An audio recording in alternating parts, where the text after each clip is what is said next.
சுவானக மக்களை சொன்ன மாதிரி எதிர்பார்த்துட்டு இருந்த மாதிரி நேத்து நமது நிக்சன் அவர்கள் லைவ் அது மட்டும் இல்லாம ஒரே ஒரு சேனலுக்கு இன்டர்வியூ மட்டும் கொடுத்திருக்காரு. எனக்கு இங்கதான் ஒரு டவுட் வருது, எனக்கு புரியல. நீங்க எல்லாம் பயத்துல இருக்கீங்க அப்படிங்கிறது எங்களுக்கு நல்லாவே தெரியும். ஏன்னா பிரதீப் மேட்டர் கேட்டா உங்களுக்கு எப்படி பேசணும்னு தெரியாம ஏதாவது உளருவீங்க, கண்டிப்பா கான்ட்ரவர்சியில மாட்டிப்பீங்க. அதனால நீங்க இன்டர்வியூ கொடுக்காம இருக்கீங்கன்னு எனக்கு தெரியும். பட் இருந்தாலும் நிக்சன் அவர்கள் லைவ் வந்தாரு. சோ வந்தோடனே நம்ம என்ன நினைச்சோம், அப்ப 4 சேனலுக்கு என்ட்ரி கொடுப்பாரு, கண்டிப்பா டிஃபரெண்டான கொஸ்டின்ஸ் நிறைய இருக்கும், கண்டிப்பா மாட்டுவான்னு சொல்லி பார்த்தா அதுதான் இல்ல. எனக்கு இன்டர்வியூ கொடுக்கலாம் மனசு இல்லைங்க, நான் ஒரே ஒரு சேனல் வேணா கொடுக்குறேன்னு சொல்லிட்டு ஒரு டம்மியான ஒரு சேனல் கொடுத்து வச்சிருக்கேன். உள்ள ஆங்கர்லாம் பெரிய கொஸ்டின் எதுவுமே கேட்கவே இல்லை. பட் நம்ம மத்த ஆட்கள்லாம் எடுத்துட்டு நினைச்சுக்கோங்களேன், ஒரு லைவ் வந்து அப்புறம் நிறைய சேனலுக்கு இன்டர்வியூ கொடுத்திருப்பாங்க, நிறைய ஆங்கர்ஸ் நிறைய கொஸ்டின்ஸ் கேட்டிருப்பாங்க, நிறைய டிஃபரெண்ட் ஆன்சர்ஸ் நமக்கு கிடைச்சிச்சு. சோ இந்த வீட்டுக்குள்ள இவங்க என்னென்ன பண்ணிருக்காங்க, என்னென்ன தப்பு வந்து ரிக்ரெட் பண்ணி வெளியே வந்து திருத்த ட்ரை பண்றாங்க அப்படின்னு நமக்கு ஒரு கிளாரிஃபை கிடைச்சிச்சு. ஆனா இவனுக்கு மட்டும் தனி சலுகை கொடுத்த மாதிரி, சலுகை எல்லாம் சொல்ல முடியாது, இவனுக்கு பயம்னு சொல்லலாம். நான் ஒரே ஒரு சேனலுக்கு வேணா இன்டர்வியூ கொடுக்குறேன்னு சொல்லிட்டு அந்த சேனலுமே ஆங்கர் வந்து பெரிய லெவல்ல கொஸ்டின் கேட்கல, ஒரு 2 கொஸ்டின் கேட்டு அவர் அமைதியா இருந்துக்கிட்டாரு. இவன் மட்டும் தான் அரை மணி நேரமா உட்கார்ந்து பேசுன்னு பேசிக்கிட்டே இருக்கான். இவனை நியாயப்படுத்துறதுக்காண்டி பேசுறான். அதுலயும் பயங்கரமான உளறல் நண்பர்களே. நல்லா உருட்டுறா தம்பி, வாய் உருட்டு. இதுல ஸ்டார்டிங்கே பாத்தீங்கன்னா பிரதீப் மேட்டர் தான் முக்காவாசி இதுல போகுது. சோ பிரதீப்கான ரெட் கார்டு மேட்டரை பத்தி நீங்க என்ன நினைக்கிறீங்க அப்படிங்கும்போது தலை வந்து உளர ஆரம்பிச்சாங்க. பாத்தீங்களா, அந்த இதை எடுத்துக்கிட்டீங்கன்னா வீட்டுக்குள்ள எல்லாரும் தூக்குனாங்க, பட் நான் வந்து உமன் சேஃப்டி அப்படிங்கறது நான் யூஸ் பண்ணல, இந்த வீட்டுக்குள்ள யாரும் யூஸ் பண்ணல அப்படின்னு அவர் சொல்றாரு. அப்ப நீங்க என்ன சொல்ல வரீங்க, கமல் சார் சொன்னார் சொல்ல வரீங்களா, எனக்கு புரியல. ஏன்னா கடைசியில கொண்டு போய் அங்கதான் நிப்பாட்டுறான். நாங்கெல்லாம் ஒவ்வொரு பிரச்சனை தனிப்பட்ட முறையில் சொல்லும் போது கமல் சார் வந்து ஒரு 1.5 மணி நேரம் டைம் எடுத்து பேசி டீம் இது பண்ணி டிஸ்கஸ் பண்ணி தான் கொண்டு வந்து கடைசியில ரெட் கார்டு வச்சாரு. சோ அதனால நாங்க யாரும் உமன் சேஃப்டி அப்படிங்கறத பேசல. 2வது, இந்த வீட்டுக்குள்ள பிரதீப்க்கு ரெட் கார்டு தூக்குன நிறைய ஆட்கள் வெளியே வந்து நாங்க பண்ணது தப்பு, பிரதீப்க்கு வெளியே பயங்கரமா சப்போர்ட் இருக்கு, பிரதீப் அப்படி சொல்லிட்டு இருக்காங்க. சோ அவங்க எல்லாம் பக்கா ஃபேக்கா இருக்காங்க. நாங்க மட்டும் தான் அந்த வீட்டுக்குள்ள உண்மையா இருந்திருக்கோம். ஏன்னா நாங்க அந்த வீட்டுக்குள்ள சொன்ன பாயிண்ட விட்டு மாறாம இப்போ வரைக்கும் அதே பாயிண்ட்ல இருக்கேன். அப்ப நான் ரொம்ப உண்மையா இருக்கேன்னு சொல்லிட்டு தலைவன் தனக்கு தானே ஒரு தற்பெருமையை பித்திக்கிட்டு நிறைய பேர் அட்டாக் பண்ணி பேசுறான். இல்ல சில பல பொய்கள் வேற. ஏன்டா வீட்டுக்குள்ளதான் உருட்டிட்டு இருந்தேன், வெளியே வந்துமா, இதுல என்ன பொய்னா பூர்ணிமாவை காப்பாத்துறாரு தலைவர். இந்த வீட்டுக்குள்ள இந்த ரெட் கார்டு மேட்டரப்போ உரிமை குரல் தூக்கும் போது பிரதீப்பை பார்த்து பயமா இருக்கு, பெண்களுக்கு பாதுகாப்பு இல்ல, பயமா இருக்கு, தூங்க முடியல அப்படின்னு சொன்னது பூர்ணிமா. ஆனா அவரோட இன்டர்வியூல தலைவர் என்ன பண்ணேன்னு தெரியாம விஷ்ணு தான் தூங்க முடியலன்னு சொன்னாரு, விஷ்ணு தான் பார்த்து பயமா இருக்குன்னு சொன்னாரு. ஆனா வெளியே வந்து விஷ்ணு வந்து மாத்தி பேசுறாரு. சோ இந்த மாதிரி நிறைய பேர் வந்து மாத்தி பேசுறாங்க அப்படின்னு சொல்லி அவனுக்கு அவனே ஒரு உருட்டுறான். ஏண்டா டேய், பூர்ணிமாவை காப்பாத்த நினைக்கிற, சரி ஓகே, பூக்கும்னு சொல்லி தோட்டமா வச்சு பூத்துட்டு இருக்கீங்க, ரைட், அது ஓகேடா, வச்சுட்டு போங்கடா, பூக்கும் இல்ல நாங்க சொல்லவே இல்லை. ஏன்னா மக்கள் கிட்ட வந்து நீங்க பூத்துதான் ஆகணும், மக்கள் கண்டிப்பா உங்கள்ட்ட ஒரு கொஸ்டின் கேட்பாங்க, அது நீங்க எப்படி பூக்குறீங்கன்னு பார்த்தா இந்த மாதிரி உருட்டிட்டு இருக்க. இது சொன்னது பூர்ணிமா, ஆனா விஷ்ணுன்னு சொல்லிட்டாரு. இதுல 2வது நிறைய கட் பண்ணிட்டாங்க. பிரதீப்பை பத்தி நாங்க சொன்னது எல்லாமே உண்மை அப்படிங்க. அடே நீ வந்து திருந்துற மாதிரி தெரியலடா. கோச்சிங் கிளாஸ் நண்பர்களே, வேற ஒண்ணும் இல்ல, கோச்சிங் கிளாஸ். அதாவது கட் பண்ணிட்டாங்க, தூக்கிட்டாங்க அப்படி சொல்லிட்டா மக்கள் வந்து ஓகே ஒரு ஜென்யூனா பேசுறான்னு சொல்லி விட்டுருவாங்க நினைச்சு கோச்சிங் கிளாஸ் நடத்திருப்பாங்க போல. எனக்கு என்னன்னா, சரி பிக் பாஸ் வீட்டுக்குள்ள இருக்கும்போது சரி, நீங்க வெளியே வந்து ரிட்டர்ன் வீட்டுக்குள்ள போகும்போது சரி, அப்பெல்லாம் கோச்சிங் கிளாஸ் எடுத்துட்டு போனீங்கன்னா பரவாயில்ல. அது என்னடா எக்ஸாம்லாம் முடிஞ்சு ரிசல்ட் வந்த பிறகு திருப்பி கோச்சிங் கிளாஸ் எடுக்கிறீங்க. இது எப்படி இருக்குன்னா, இந்த 10th முடிச்ச பிறகு 11th 12th மே மாசம் கோச்சிங் கிளாஸ் போவாங்கல்ல, அதே மாதிரி இவர் பிக் பாஸ் முடிஞ்ச பிறகு பிக் பாஸ்க்கான இன்டர்வியூக்கு கோச்சிங் கிளாஸ் போறாரு. இன்டர்வியூல எப்படி பேசலாம், எப்படி பேசினா தப்பிக்க முடியும் அப்படின்னு சொல்லி கோச்சிங் கிளாஸ் போயிட்டு வந்திருக்காரு. இதுல அவர் சொல்றது எல்லாமே கட் பண்ணிட்டாங்க. பிரதீப் நிறைய சம்பவம் பண்ணாரு, அதை கட் பண்ணிட்டாங்க. பிரதீப் பார்த்து நிறைய பேர் இந்த வீட்டுல ஒவ்வொரு சின்ன பிரச்சனைகள் இருந்து அதான் தனிப்பட்ட முறையில் ஒவ்வொருத்தர் தூக்குனாங்க. எனக்குமே நிறைய பிரச்சனை இருந்து அதனாலதான் நான் தூக்குனேன் அப்படின்னு சொல்றான். இவனுக்கு என்ன பிரச்சனை இருந்து அப்படிங்கிறது நமக்கு தெரியும். அது மாயா கூட இந்த வீட்டுல ஓப்பனா உடைச்சாங்க. இவனுக்கு ஐஷு வந்து பிரதீப்ட்ட உட்காந்து பேசுறது பிடிக்கல, பயம்லாம் இல்ல, பிடிக்கல. ஏன்னா ஒரு நாள் நைட்ல இவர் தூங்கிட்டு இருக்கும்போது எந்திரிச்சு பார்த்தாராம். நைட்டு பார்க்கும்போது ஐஷு பெட்ரூம்ல இல்லையா, என்னன்னு எந்திரிச்சு போய் பார்க்கும்போது வெளியே உட்காந்து பிரதீப்ட்ட பேசிட்டு இருந்தாராம். சோ அதெல்லாம் பார்க்கும்போது இவருக்கு பயமா இருந்துச்சான். அதனால இவர் ரெட் கார்டு தூக்குனேன் அப்படி சொல்லிட்டு, அதாவது உரிமை குரல் தூக்குனேன்னு சொல்லிட்டு மாயா கிட்ட சொன்னதா மாயாவே இந்த வீட்டுக்குள்ள ஓப்பனா உடைச்சிருக்காங்க. சோ இந்த மாதிரி நீங்க பண்ணதெல்லாமே மொள்ள மாதிரித்தனம். ஏண்டா நீங்க பண்ணதெல்லாமே மொள்ள மாதிரித்தனம். இப்ப பூர்ணிமா சொன்ன காரணம் மொக்க காரணம் உண்மையான காரணமே கிடையாது. அதுக்கும் கிளாரிஃபை கொடுத்தாரு பிரதீப் இந்த வீட்டுக்குள்ள. மாயா கிட்ட கேட்கும்போது மாயா எனக்கு பிரச்சனை இல்லைன்னு சொல்லிட்டாங்க. ஜோவிகா கிட்ட கேட்கும்போது ஜோவிகா எனக்கு பிரச்சனை இல்லை, ஆனா என்னோட கூட்டணிகள் பிரச்சனைன்னு சொன்னாங்க.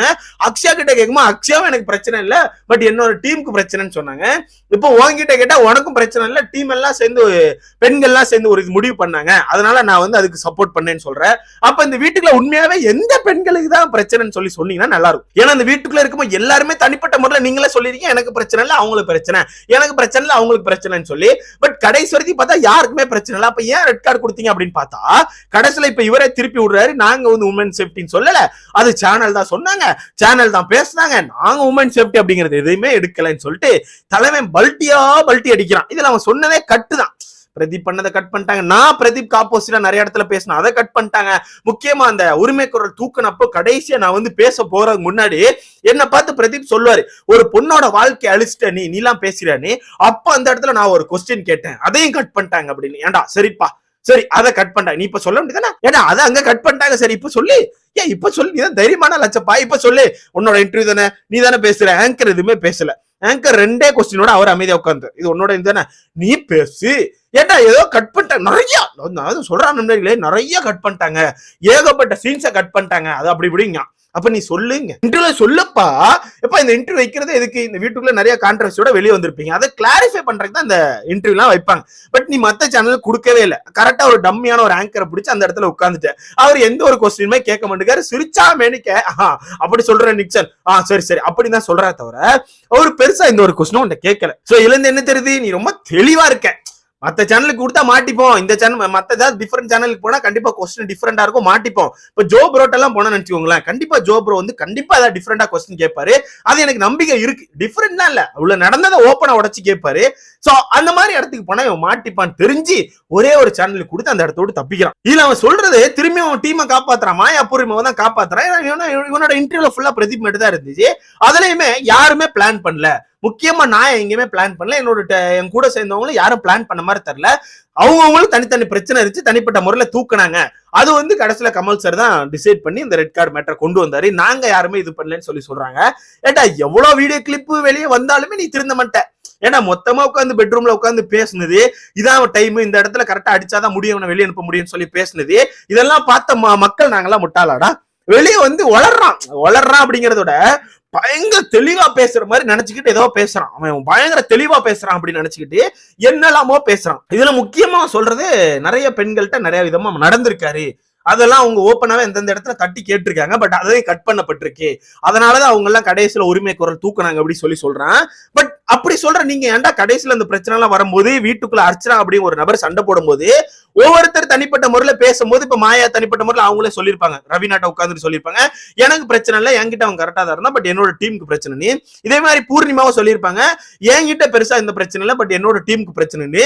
அக்ஷயா அப்படி இப்படி எல்லாருமே தனிப்பட்ட முறையில பிரச்சனை இல்லைன்னு தான் சொல்லிருக்கேன். இப்ப யாருக்குதான் பிரச்சனை?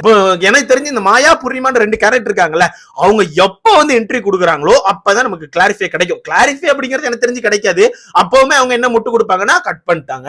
ஏன்னா கோச்சிங் கிளாஸ் மண்டல கொம்பு முளைச்சால் கொடுத்துருக்காங்கல்ல, அதனால அப்படிதான் இருக்கும். கட் பண்ணிட்டாங்க, நிறைய சீன் கட் பண்ணிட்டாங்க, ஏகப்பட்ட சீன் கட் பண்ணிட்டாங்க அப்படி சொல்லிதான் அவங்க கடைசி வரைக்கும் முட்டு கொடுக்க போறாங்க அப்படின்னு நமக்கு நல்லா தெரிஞ்சுட்டு.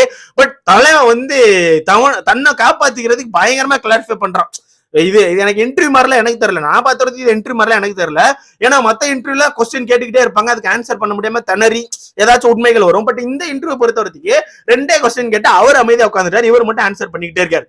இந்த வீடை பொறுத்தவரைக்கு நான் ஃபேம் கிடைக்கும்னு நினைச்சேன், பட் எனக்கு ஃபேம்லாம் இல்ல, இந்த வீடு அப்படி கிடையாது, இந்த வீடு வந்து நம்மள வந்து மென்டலி ஃபிக்ஸ் பண்ணுது, மென்டலி நம்மள ஸ்டடி பண்ணுது, நம்மளோட கரியருக்கு பில்ட் பண்ணுது, அப்படி இப்படி தலைவன் என்னெல்லாமோ பேசுறான். முக்கியமா ஸ்ட்ராங் கண்டஸ்டன்ஸ் அப்படின்னு கேட்கும் போது நீங்க கவனிச்சிருப்பீங்க, இந்த வீட்டுக்குள்ள ஸ்ட்ராங் அப்படின்லாம் யாரும் கிடையாது பார்த்துக்கோங்க. வெளியே நிறைய பேர் ஸ்ட்ராங் சொல்றாங்க. பட் என்ன பொறுத்தவரை ஸ்ட்ராங் கண்டஸ்டன்ஸ் அப்படிலாம் யாரும் கிடையாது.